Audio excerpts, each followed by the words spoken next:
Your value is not determined by what you give, it is determined by what survives in your absence. Most people are trained to believe value is earned through effort, availability, emotional exposure, and constant demonstration of usefulness. This belief keeps them exhausted, visible, and weak. They confuse motion with leverage. They confuse validation with authority. They believe that if they are seen enough, heard enough, generous enough, they will become important. In reality, they become predictable. And predictability is the lowest form of value in any power economy. Value is not created through noise. It is created through control of perception. The rarest resource in any social system is not talent, kindness, or intelligence. It is restraint, the ability to withhold. The ability to remain composed when others are leaking their intentions, their fears, their need to be chosen. Power does not announce itself. It arranges the environment so that others announce it on its behalf. Here is the uncomfortable truth. Humans do not respect what is easily accessed. They do not protect what is freely available. They do not crave what constantly explains itself. Desire is born in absence, and authority is born in silence. When you over-communicate, over-give, over-react, you are not increasing your value, you are spending it recklessly, like currency printed without backing. To increase your value, you must first understand how value is perceived psychologically. The human mind assigns worth based on tension, not comfort, on contrast, not familiarity, on uncertainty, not reassurance. What feels emotionally nice often erodes strategic positioning. What feels cold often establishes dominance. This is not cruelty, it is structure. People are drawn to what they cannot fully read. They orbit what does not chase them. They project power onto what does not beg for interpretation. When you remove your need to be understood, you remove their leverage over you. The moment you stop trying to prove your worth begins to crystallize in their perception. Because now, they must fill the silence themselves, and what they imagine is often far more powerful than what you could ever explain. Most never reach this level because it requires ego discipline. It requires surviving periods where you are not applauded, where your restraint is mistaken for weakness by those who only understand volume. But the strategist knows this phase is a filter. Those who mistake silence for insignificance are revealing their own psychological shallowness. They are not your audience, they are your contrast. Value is an emotional economy. Every reaction you give is a transaction. Every explanation is a discount. Every time you chase clarity, you surrender mystery. And mystery is where power hides. Machiavellian intelligence does not seek to dominate openly, it allows others to rearrange themselves around it. It becomes the fixed object in a moving room. The reference point. The gravity. Notice who is never rushed. Who is never scrambling to be included. Who does not overcorrect when misunderstood. These individuals rarely announce authority, yet rooms adjust to them instinctively. Their value is not loud, it is assumed, and assumption is more powerful than persuasion. Increasing your value is not about becoming more. It is about revealing less, strategically. It is about narrowing access to your emotional core, about deciding when to engage and when to let absence do the work for you. Scarcity, when controlled, does not repel. It concentrates attention. It forces recalibration. This is where discomfort begins. Because the ego hates restraint. It wants expression, recognition, release. But unchecked ego makes you legible, and legibility makes you manageable. When others can predict your reactions, they can control the tempo of your interactions. When they know what pleases you, they know how to manipulate you. When they know what wounds you, they own a blade. So the first weapon in increasing your value is not action, it is containment. Emotional containment, informational containment, identity containment. You do not disappear, you condense. You reduce your surface area. You become harder to read, harder to access, harder to replace. The first internal shift that destabilizes the old version of you is withdrawal. Not physical withdrawal, but psychological. You stop feeding the environment with constant signals of reassurance. You no longer reward attention with enthusiasm, nor insecurity with explanation. This is where discomfort enters, not for others, but for you. The human mind is addicted to feedback loops. Approval calms the ego. Recognition stabilizes identity. When you remove your dependency on these signals, the ego panics. It interprets silence as danger. It urges you to reinsert yourself, to clarify, to fix misunderstandings before they harden into judgments. This urge is weakness disguised as responsibility. Here is the reality: most avoid validation is a drug, and the one who needs it most is always at a disadvantage. The moment you require affirmation to feel stable, you surrender leverage to whoever can withhold it. They control your emotional economy. Your behavior begins to orbit their reactions, not your intent. You become responsive instead of directive. Strategic withdrawal disrupts this dynamic. When you stop explaining yourself, others must decide how to interpret you without assistance. Some will grow anxious. Some will project hostility.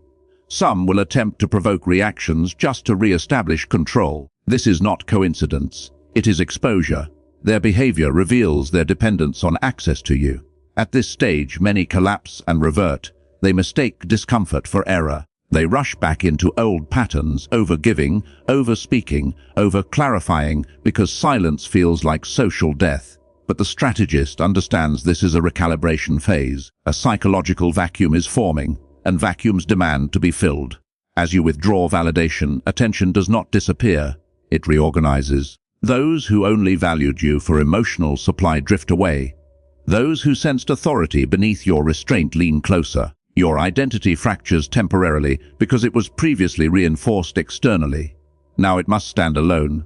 This is where internal authority begins. You are no longer defined by how quickly you respond, how warmly you accommodate, or how consistently you reassure. You become defined by selectivity, by your refusal to perform emotional labor without strategic return, by your ability to remain composed while others seek equilibrium through you. Machiavellian thinking recognizes this moment as dangerous but necessary. Power is never built in comfort. It is built in controlled absence. When validation is no longer freely given, it gains weight. When your reactions are no longer predictable, they gain consequence. Once validation is withdrawn, a more violent internal reaction follows: the collapse of the performative self. This is the identity you built to be accepted, rewarded, and kept close. The version of you that learned which expressions were applauded, which opinions were safe, which silences were dangerous. It was efficient, it was adaptive, and it was never powerful. The performative self survives on mirrors. It needs faces to reflect back confirmation that it still exists. When those reflections fade, identity destabilizes. You begin to feel invisible, irrelevant, misaligned. This is not loss of value. This is loss of costume. Most people never outgrow this stage because the performative self is comfortable. It knows how to survive socially. It knows how to keep doors open. But it also knows how to keep you dependent. Dependent on reactions. Dependent on roles. Dependent on being useful rather than being positioned. As this identity collapses, fear emerges. Not fear of others, but fear of emptiness. Without constant expression, who are you? Without reaction, where is your proof of existence? The ego will attempt to rebuild the old structure, louder, sharper, more desperate. It will urge you to reclaim relevance through action. This is the final test of restraint. Strategic value is incompatible with performance. Performance invites evaluation. Evaluation invites judgment. Judgment invites hierarchy. And hierarchy always places the visible beneath the observer. The one who performs is never in control of the frame. They are inside it. Machiavellian awareness understands that the most dangerous position is not being disliked, but being readable. When others can map your motivations, they can predict your moves. When they can predict you, they can outmaneuver you. The collapse of the performative self restores opacity, and opacity restores leverage. This stage feels like identity fracture because it is. But fracture is not destruction. It is reconfiguration. You are shedding behavioral excess. You are becoming less expressive, but more concentrated, less reactive, but more deliberate. Those who remain attached to the old version of you will accuse you of changing. They are correct. But what they mean is, you are no longer serving the role they assigned you. And that is the precise moment your value begins to stabilize internally, no longer borrowed from perception, but generated through control. After the performative self collapses, a quieter transformation begins. You stop offering emotional access by default. not out of bitterness, but out of precision. This is emotional scarcity, the deliberate regulation of closeness, availability and response. Most misunderstand this stage and label it detachment. In truth, it is calibration. Humans are conditioned to equate emotional openness with trust and constant availability with loyalty. This conditioning keeps them exposed and overextended. When you interrupt this pattern, you create distance, and distance, when intentional, reorganizes power dynamics immediately. Those accustomed to easy access feel unsettled. They interpret your restraint as withdrawal of affection or punishment. What they are actually sensing is the loss of control. Strategic distance forces others to self-regulate. Without your emotional labor stabilizing them, their insecurities surface. Some grow resentful, some grow submissive, some grow curious. Each reaction is data. Distance becomes a diagnostic tool, revealing who depended on your presence for emotional equilibrium rather than mutual respect. At this stage, many feel guilt. The ego whispers that withholding emotion is cruel, that availability proves character. This is another illusion. Emotional overexposure is not generosity, it is leakage. When your internal world is easily accessed, it loses perceived value. Scarcity sharpens focus. It forces prioritization. It elevates significance. Machiavellian logic understands that intimacy without structure breeds entitlement. When people believe they are guaranteed access to your emotional core, they stop protecting it. Strategic distance reintroduces consequence. It teaches others that proximity to you is conditional, not assumed. Your silence becomes heavier. Your engagement becomes selective. When you speak, it lands. When you withdraw, it is noticed. This is not manipulation. It is emotional economy. You are no longer subsidizing others with unreciprocated presence. The danger of this stage is isolation, not external, but internal. If distance is used defensively rather than deliberately, it becomes armor instead of positioning. The strategist does not retreat permanently. They regulate entry. Here, value sharpens. Because what is not constantly available must be interpreted, pursued, and respected. And respect, unlike affection, does not decay with time. When your value begins to rise, it does not announce itself through praise. It reveals itself through resistance, subtle hostility, passive tests, sudden coldness from those who once felt secure around you. This is not coincidence. It is the fear response. Humans are territorial with psychological hierarchies. When you change your positioning without asking permission, the system reacts. Those who unconsciously ranked themselves above you feel threatened. Those who relied on your accessibility feel destabilized. They will probe you not directly, but through tension, delayed responses, dismissive tones, manufactured conflicts designed to pull you back into emotional visibility.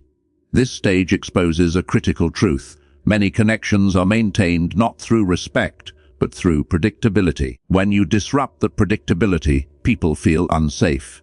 And unsafe people attempt to regain control. The untrained mind interprets this resistance as failure. It mistakes social friction for error and attempts to smooth it out through reassurance. This is where most people sabotage themselves. They lower their value to restore comfort. They explain. They apologize for growth. They negotiate their authority away. The strategist does none of this. Fear from others is confirmation, not condemnation. It signals that your psychological positioning has shifted beyond what they can casually dominate. Your composure becomes threatening because it cannot be easily influenced. Your restraint becomes unsettling because it cannot be rushed. Machiavellian awareness recognizes this phase as critical. Power invites challenge before it invites submission. Those who feel their influence slipping will attempt to destabilize your internal state. They want reaction. Reaction re-establishes hierarchy. Silence denies it. At this stage, you must master emotional neutrality. Not coldness, but control. You do not defend your change. You do not justify your distance. You allow discomfort to exist without resolving it for others. This is dominance without aggression. Some relationships will fracture here. That is not loss. That is correction. Value cannot rise without shedding those invested in your previous position. When others fear losing access to you, they begin to reassess your worth. And reassessment is the precursor to respect. At this stage, something irreversible occurs. You stop negotiating your internal state with the external world. Not because you have become indifferent, but because you have become sovereign. Your emotions no longer rise and fall in response to approval or resistance. They are regulated internally, guided by principle rather than pressure. This is where true authority is formed, not granted. Internal authority emerges when you no longer ask permission to exist as you are. When you stop calibrating your behavior to avoid friction. When your identity is no longer shaped by acceptance, but by alignment. The mind settles into a colder, quieter configuration, less reactive, more deliberate. Others sense this shift immediately, not consciously, but instinctively. Your presence becomes grounded. Your silence is no longer interpreted as uncertainty, but as decision already made. You no longer over-explain because there is nothing to justify. Explanation implies doubt. Authority does not doubt itself publicly. Here, ego undergoes a final reduction, not collapse, compression. You no longer need to be seen as good, right, or impressive. Those are social currencies. You operate on a different economy, now control of self. And self-control is the one form of power that cannot be revoked. Machiavellian intelligence identifies this as the end of dependence. When you no longer require emotional reactions from others to confirm your position, you become psychologically untouchable.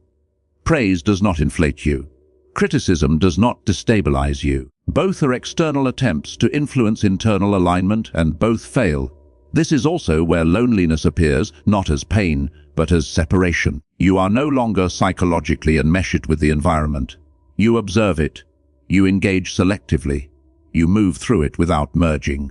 Most cannot tolerate this state. They need emotional feedback to feel real. You do not. Your value now comes from consistency, from the fact that you are no longer pulled into negotiations over your time, your emotions, your identity. Others may still test you, but the tests weaken, because they no longer find leverage. When there is nothing left to extract from you emotionally, what remains is respect or distance, and both serve power equally.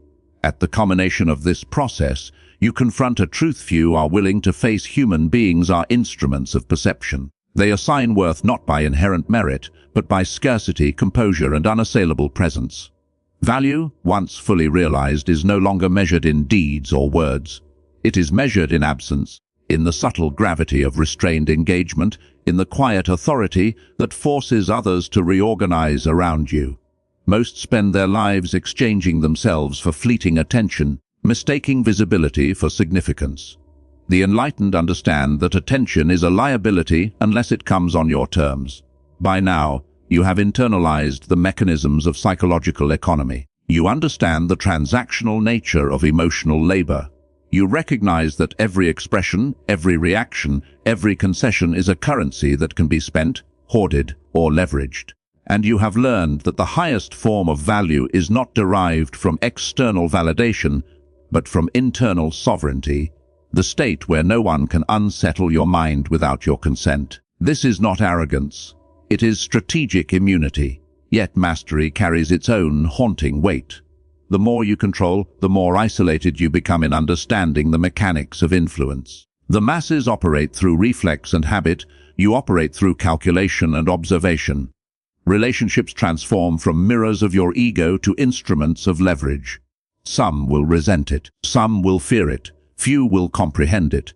And this is the cost of ascending beyond ordinary value. Emotional intimacy becomes optional, not essential. Approval becomes irrelevant, not desired. The world continues to measure others by conformity, while you measure yourself by internal alignment. Here lies the final lesson: power and value are inseparable from restraint. To increase your value is to embrace deliberate absence, to master emotional economy, to navigate human perception with precision. This does not cultivate warmth, comfort, or admiration. It cultivates influence. It cultivates authority. And it cultivates the ultimate freedom, the ability to move through life unshackled by the psychological claims of others. The haunting truth is this: most people will never reach this stage because it offers no reassurance.